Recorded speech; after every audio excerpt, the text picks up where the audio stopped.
আগ্নেয়াস্ত্র সহ গ্রেপ্তার এক যুবক। সীমান্তবর্তী মুর্শিদাবাদ জেলার সাগরপাড়া থানা এলাকায় সন্দেহভাজন হাফিজুল ইসলাম শেখ নামে এক ব্যক্তিকে ঘোরাফেরা করতে দেখা গিয়েছিল।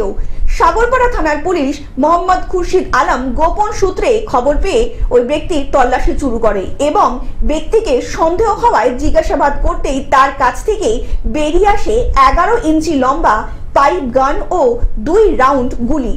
কোনো বৈধ কাগজপত্র দেখাতে না পারায় সাগরপাড়ার থানা সেই ব্যক্তিকে গ্রেপ্তার করে। হাফিজুল ইসলাম শেখের বাড়ি সাগরপাড়া থানার পোল্লাগাড়ি এলাকায়। ইতিমধ্যেই হাফিজুল ইসলাম শেখের নামে একটি কেসও রেজিস্টার্ড করে 5 দিনের পুলিশি হেফাজতে জেলা জজ আদালতে পাঠানো হয়েছে। মুর্শিদাবাদ থেকে পার্থ মণ্ডলের রিপোর্ট, গ্লোব নিউজ। এখন থেকে গ্লোব টিভি দেখুন আপনার স্মার্টফোনেও। গুগল প্লে স্টোর অথবা অ্যাপল স্টোর থেকে ডাউনলোড করুন গ্লোব টিভি লাইভ অ্যাপ। এছাড়া জিও টিভি অ্যাপ থেকে দেখুন গ্লোব টিভি লাইভ।